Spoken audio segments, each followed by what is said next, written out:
Our next speaker should have been Professor Anne-Thida NORODOM. Unfortunately, she's not able to participate in the conference. We all wish her well, of course. Meanwhile, Dr. Hyun Jung Kim has kindly agreed to take over the flag from Professor NORODOM at our session.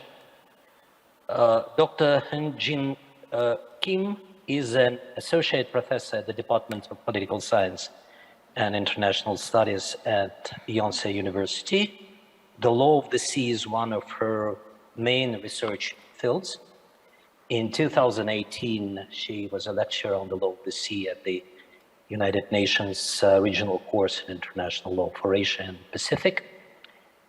Among her recent articles are, for example, third-party fishing in an undelimited area under the Republic of Korea-Japan Fisheries Agreement, and what did the Republic of Korea and Japan mean by the term joint development in their 1974 agreement, both articles published in Marine Policy Journal. Today, Professor Kim will address the legal aspects of aerial autonomous vehicles used in maritime surveillance. Professor Kim, you have the floor, please. Yeah. Thank you, George Kolodkin. Good afternoon. First of all, I would like to express my sincere thanks to MOFA of Korea, ICLS, and Korea Society of International Law for giving me this opportunity to present. This presentation was supposed to be made by my dear colleague and friend, Professor Anne-Thida NORODOM. Unfortunately, due to Professor NORODOM's personal circumstances, she cannot be with us today, and I, who conducted relevant research together with her, will give this presentation on her behalf. I ask for your understanding.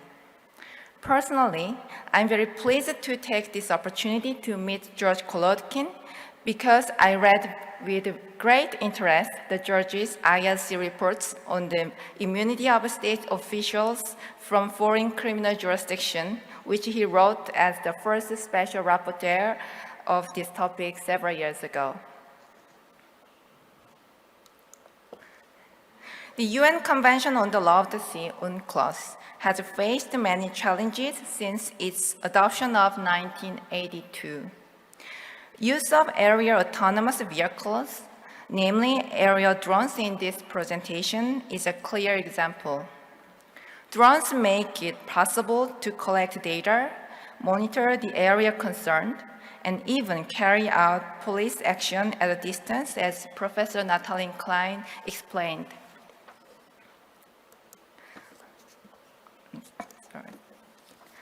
Since drones do not need full crew for this type of mission, states can monitor their maritime areas at lower financial and human cost.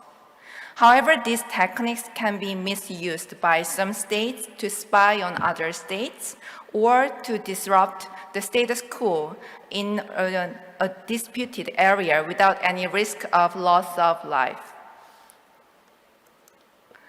This presentation focuses on aerial drones used to improve states' surveillance capacity for the ocean and raises important legal questions about this use from the law of the sea and international air law perspectives.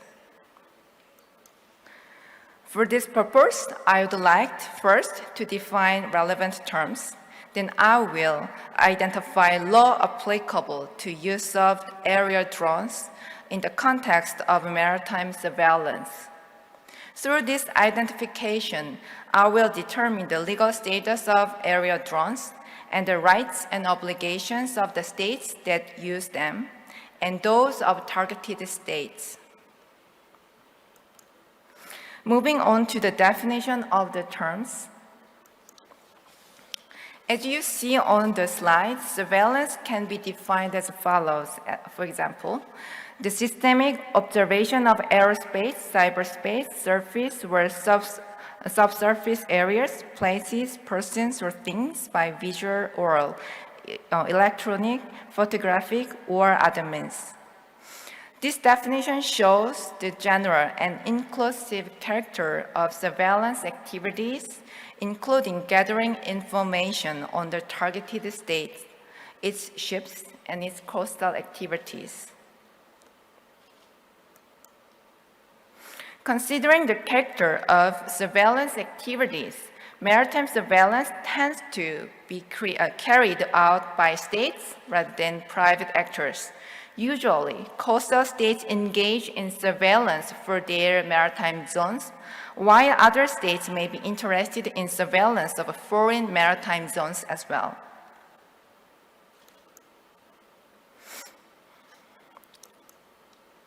Next, the term aerial drones refer to an unmanned aircraft regardless its names and degrees of autonomy. The definition of aircraft under international law does not include a criterion of a human intervention. Now you see different names and degrees of autonomy on the slide.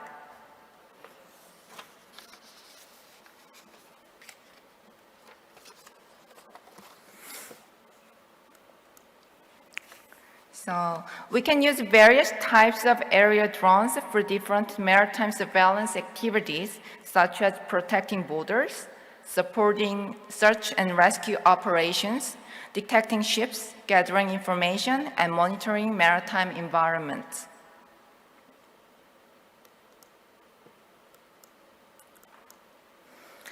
The next question is to identify law applicable to aerial drones used for maritime surveillance. I will examine various surveillance activities according to the types of areas where they are used. First, we will explore use of aerial drones in areas under national sovereignty. UNCLOS and the Chicago Convention recognize coastal states' sovereignty over the airspace above the territorial sea. Therefore, coastal states conduct surveillance activities in the airspace above their territorial seas. On the contrary, other states' surveillance with aerial drones over foreign territorial sea is prohibited because even the right similar to that of innocent passage is not recognized for statecraft under the law of the sea. Unless an agreement has been concluded between the states targeted by the surveillance and the surveying state, the overflight of the territorial sea by a drone is not authorized under international law. Next, areas beyond national sovereignty consist of airspace over the EEZ and the high seas. States enjoy the freedom of overflight in this airspace. However, a coastal state is entitled to exercise their sovereign rights and jurisdiction in its EEZ under the law of the sea. According to Article 56 of UNCLOS, coastal states may justify use of aerial drones in terms of their sovereign rights and jurisdiction.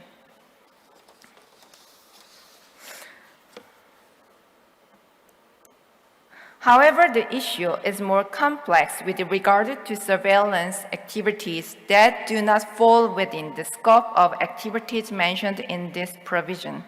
For example, military acts or unintentional action of a drone gathering information for intelligence purposes do not seem to belong to coastal state jurisdiction. It is not clear either whether these actions are considered as the freedom that other states enjoy in airspace over the EEZ. One might consider that the requirement of due regard under UNCLOS and the Chicago Convention would solve the ambiguity and ensure safety of overflight. But the absence of a pilot makes it technically more difficult to comply with the due regard requirement for ensuring the safety of other aircraft because drones are not fully considered in existing aviation regulations. While aviation safety is ensured by the adoption of standard and recommended practices, SARPs, and procedures for air navigation services, PANS, which are intended to apply to aerial drones as well, their complete integration leads to the development of UAS-specific SIRPs to supplement those already existing. These regulation gaps need to be filled. Unlike the EEZ on the high seas, states may conduct surveillance activities. A list of freedom under Article 87 of UNCLOS is not exhaustive. Surveillance is permitted as long as due regard and the principle of peaceful uses of the seas are respected. Next is the airspace above undelimited maritime areas. Finally, use of aerial drones may facilitate states' maritime assertions over undelimited maritime areas. Pending delimitation, any claimant may claim its rights, but no one can fully exercise these rights due to the other party's equal claim. Therefore, for example, Article 74, Paragraph 3, 83, Paragraph 3 of UNCLOS apply to undelimited EEZ and continental shelves. I read the paragraph 3, pending agreement as provided for in paragraph 1, the states concerned in a spirit of understanding and cooperation shall make every effort to enter into provision arrangements of a practical nature, and during this transitional period, not to jeopardize or hamper the reaching of the final agreement. Such arrangements shall be without prejudice to the final delimitation. Which types of actions or inactions amounted to a breach of these provisions have been determined using a case-by-case approach. According to international jurisprudence, the second obligation, the obligation not to jeopardize, was not intended to ban all activities in a disputed maritime areas.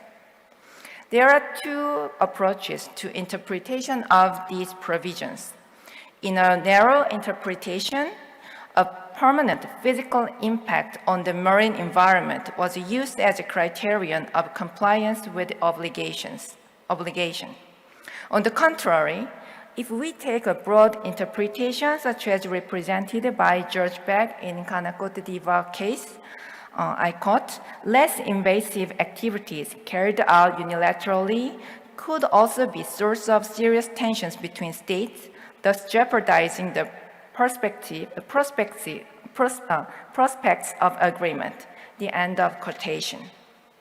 Normally, surveillance activities do not cause a permanent physical impact on the marine environment.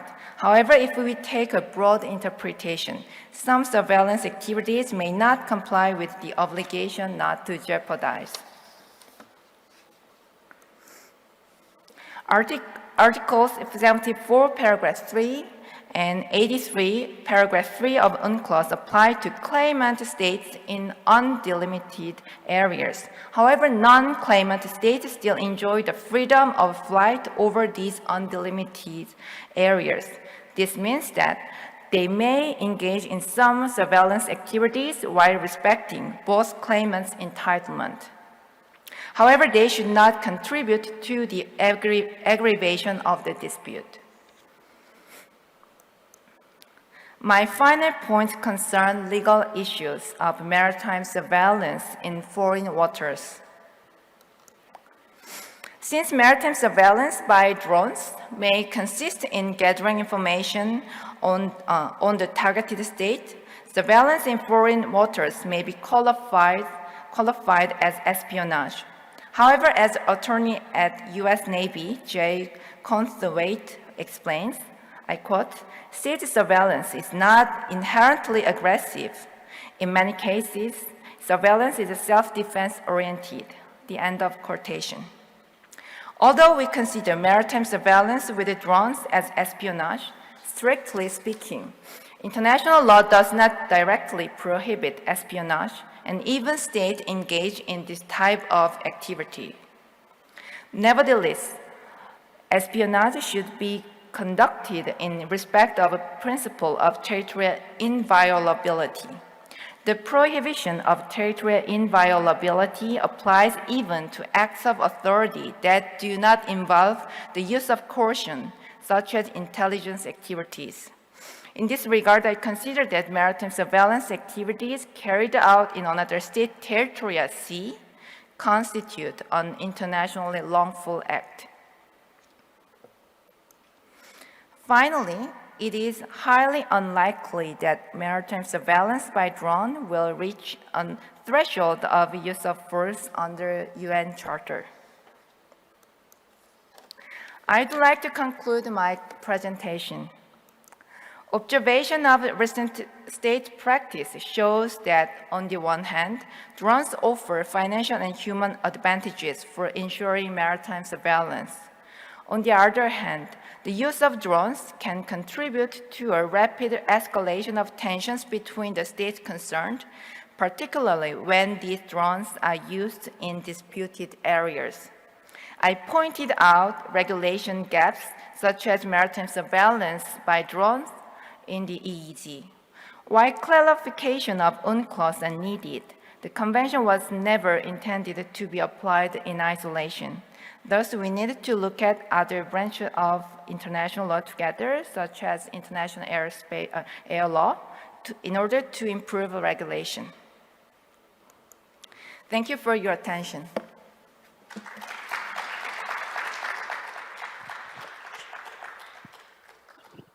Thank you so much, Professor Kim.